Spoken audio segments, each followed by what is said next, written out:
Estamos de volta conversando com a deputada Cristina Almeida a respeito da violência doméstica e familiar contra a mulher. Deputada, retornando à questão da violência doméstica atingir toda a família, a senhora tem relatos de casos que aconteceram e foram por esse sentido? Sim, porque a violência doméstica, ela não atinge só a mulher que está sofrendo a violência, porque em muitos casos ela é na frente de filhos, na frente de parentes, de amigos. A maioria das violências, elas são vistas por alguém. Aqui no estado do Amapá, o nosso gabinete teve a oportunidade de acompanhar muito de perto a morte, a violência com uma moça de Cutias, né, do Araguari, e a Rosenilda Sarmento. Ela, na realidade, ela foi violentada por 3 irmãos, o relato dela. E o que ela disse? Ela foi, na época, ela denunciou, ela teve a mão cortada, a mão amputada, ela foi brutalmente violentada e simplesmente a sociedade condenou. Condenou por quê? Porque disse que ela estava no balneário, tomando banho, que tinha consumido bebida, mas isso não dá o direito, né, de nenhuma mulher ser violentada.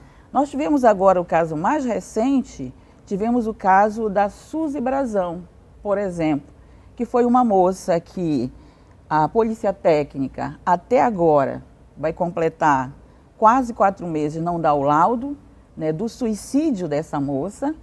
É uma moça que tem uma grande influência na cultura amapaense, mas a gente tem aí uma carta que diz que foi ela que deixou.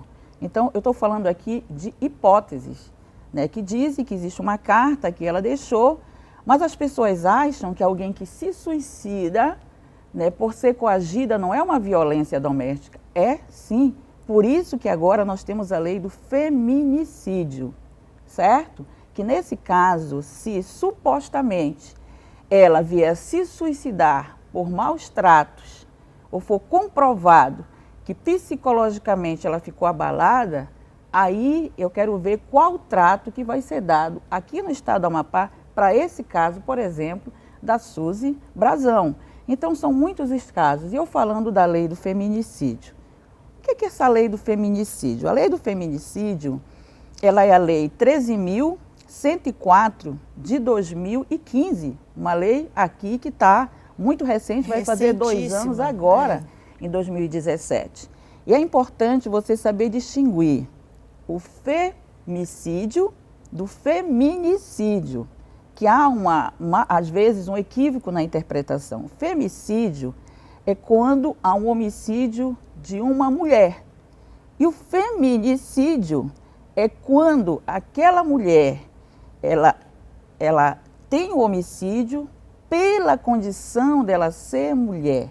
Só pelo fato dela ser... Só pelo fato dela ser mulher. É o homicídio do gênero, né? Homicídio do gênero. Então, essa lei do feminicídio, os legisladores, há muita aí controvérsias, que acham que não havia necessidade, né, do item 6, né, desse artigo. Por quê? Porque já era qualificado, né, já existia a qualificação do crime.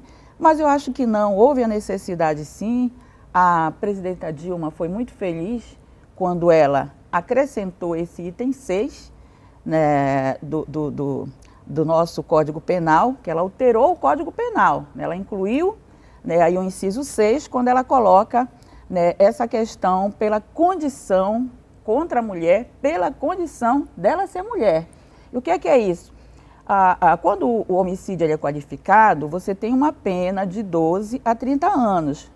Nesse caso, pode-se ter um agravo de aumentar a pena, sim, se caso esse feminicídio ele ocorrer quando a mulher estiver gestante, 3 meses posterior ela ter já ganhado bebê, a mulher com deficiência, a mulher que é considerada incapaz, as mulheres idosas acima de 60 anos.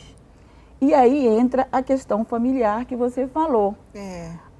Quando acontece na frente de ascendente ou descendente. Também a pena ela é aumentada e, no caso, quando a mulher tiver abaixo de 14 anos. Então, veja só, essa lei do feminicídio, ela fortalece o Código Penal. Não é que não havia necessidade. Eu acho que ela fortalece, ela chama a atenção da sociedade para esse crime que está se tornando comum.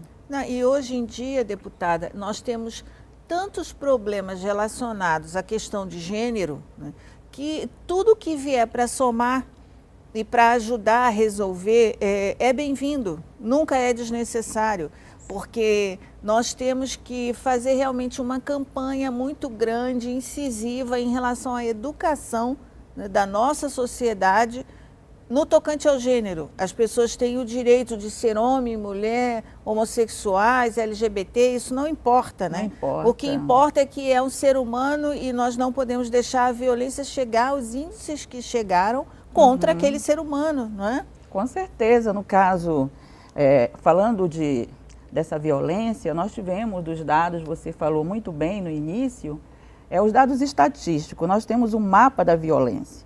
Então, o mapa da violência ele é importante porque ele serve de uma base de direcionamento para as políticas públicas. Porque se a gente tem ali dizendo que a maior concentração de violência está nas mulheres negras, então qual vai ser o nosso foco de atingir? Né? Nós temos um público que está sendo atingido. Então, o mapa da violência, que foi publicado em dezembro de 2015, ele é muito claro quando ele diz que 54% da violência ela aumentou para as mulheres negras e reduziu em 10% para as mulheres não negras. Então, tem um motivo disso aí, né? É o racismo, é o preconceito. E a gente precisa trabalhar também essa questão racial, fazer um recorte grande racial. Problema que nós temos, uma barreira, né, que nós precisamos vencer junto a toda a sociedade, né? E principalmente precisamos das políticas públicas governamentais, né, em relação a isso. Porque no caso de nós mulheres negras, existe a ofensa, né? Olha só, hoje, se você recebe uma ofensa casada com racismo, qual é o trato que a Lei Maria da Penha está dando para isso? Então você observa que com duas alterações que já teve a Lei Maria da Penha, mas eu sempre proponho no debate que ainda precisa de uma alteração, que é trazer a questão racial para dentro da Lei Maria da Penha. Com certeza. Né? Porque ali você está vendo uma duplicidade de um crime, mas que ele está sendo tratado de duas formas diferentes. É uma avaliação que eu faço, não sou jurista, né, mas sou mulher negra e sofro na pele, nós somos diretamente atingida com essa questão racial. E também, deputada, como parlamentar, a senhora deve sentir, né, a ausência de outras mulheres negras participando junto com a senhora no parlamento, que é importante, né? É importante que as mulheres se disponham a fazer política, a participar da política, para que nós possamos melhorar esses problemas, minorar, né, a incidência desses problemas, né? Como é que a senhora avalia essa questão das mulheres ainda não estarem tão mobilizadas politicamente como os homens estão hoje? Hoje, no estado do Amapá, nós temos a maior bancada do Brasil. Nós estamos com 11 mulheres no parlamento. A gente inicia esse ano de 2017, né, construindo uma agenda positiva para o Dia Internacional da Mulher, sobre a coordenação da deputada Edna Osier e com apoio de todas nós mulheres. Mas o que eu acho importante? Que não é só o Dia Internacional da Mulher para que esse debate venha à tona. Eu acho que a representatividade no parlamento, ela precisa olhar a sociedade como um todo, enxergar a sociedade como um todo. Às vezes, não precisa ser exatamente a mulher, mas aquele homem que vai para o parlamento e abraça as questões específicas das mulheres, que acabam sendo um problema que diz respeito diretamente ao resultado socioeconômico do nosso Estado. Porque nós não vamos trabalhar em política econômica, em dados que possam avançar o nosso desenvolvimento sem olhar o que está atingindo a nossa sociedade. Porque nós temos mais mulheres do que homens no Brasil. No Brasil. E aqui no Amapá temos mais também negros. né, do que pessoas não negras. E onde é que Isso. está essa população? E nós sentimos falta de mais mulheres negras participando da política, né? E também do panorama socioeconômico que nós temos, né, nas universidades, nas escolas e nas repartições públicas, né? Eu tive a oportunidade de debater isso aqui um pouco com o nosso promotor, doutor Paulo Celso, que falou a respeito disso, né? E nós precisamos dar mais visibilidade a essas mulheres que são minoria, para que elas venham somar no parlamento e ajudem a nossa bancada. Que, na verdade, eu quero parabenizar todas as mulheres, né, deputadas aqui em seu nome, porque realmente a nossa bancada é grande e é atuante. Né? E é atuante. A bancada feminina é bastante atuante no parlamento, mas eu acho que nós precisamos nos dar as mãos, né, para fortalecer o debate das políticas públicas, para a gente reduzir, de fato, esses índices. O que é que nós queremos com esses dados? Nós queremos reduzir, nós queremos melhorar, nós queremos dar condições a essas mulheres. Por quê? Porque a violência doméstica, ela tem um são as mulheres, mas quem são essas mulheres mais atingidas? Né? São as mulheres onde o âmbito familiar que ela vive naturaliza muito a violência doméstica, entende que aquilo é normal. Né? A família acha aquilo tudo normal.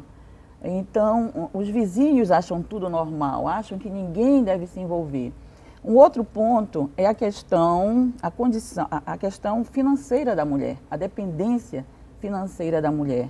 Um outro aspecto é quando a mulher submete à violência, em contraponto, pensando em viver aquela violência por conta dos filhos. Né, você se submeter. Então, isso é muito recorrente, né, deputada? É muito essa recorrente. Situação. Né, as mulheres tendem a se submeter a isso pensando na criação dos filhos, nunca pensando muito em si. Então a mulher ela é muito especial, né, ela é um ser muito especial. Porque nas classes mais favorecidas, né, hoje em dia, não só no Amapá, mas no Brasil inteiro, a violência é muito velada. Isso. Porque elas não denunciam muito, têm vergonha de falar pela posição social que elas exercem. Mas nas classes menos favorecidas, a violência ela é explícita. Né? E é aí que nós precisamos que a política pública atinja. É ali aquele público-alvo, né? Donas de casa, mulheres que trabalham ambulantes, mulheres autônomas, né? Que precisam de mais atenção. Isso. E principalmente agora está crescendo um público que é muito significativo, que são as mulheres homossexuais. Isso. As mulheres negras homossexuais que têm sido vítimas também em grande número, né, da violência, né? E as mulheres idosas. Elas estão sofrendo a violência não só dos maridos, dos companheiros, mas dos filhos. E a questão financeira que a senhora falou é determinante, né? Os filhos é um fator importante, a questão financeira, mas nós temos muitas mulheres da classe média, da classe alta, que também sofrem a violência doméstica e pela condição, pela sua posição, resolvem não querer se expor, não querer denunciar. Mas você falando, tem uma coisa muito engraçada. Eu sou sócia fundadora do Instituto de Mulheres Negras do Estado do Amapá. E fazendo um trabalho sociedade civil casando com os dados da Delegacia de Mulheres aqui no Amapá, e uma das delegadas contou um fato muito engraçado com a gente, falando de mulheres idosas. Engraçado, mas ao mesmo tempo sério. A mulher chegou lá, ela tinha uma certa idade e queria se separar. Queria se separar do marido porque ela estava sofrendo violência sexual. Uma mulher quase 80 anos, o homem também nessa faixa etária. Mas o que acontece? É porque já estava querendo 5, 6 vezes por dia manter relação com a mulher e ela não queria. Então, o que fizeram naquela época? Ou ele teria que aceitar fazer só o horário que ela queria, ou então, né, aquela denúncia, ela ia realmente se prorrogar, se estender. Então, são casos e casos que acontecem, mas que realmente A nossa sociedade, ela está aí, então o poder público tem essa responsabilidade de acolher essas informações e dar os devidos encaminhamentos.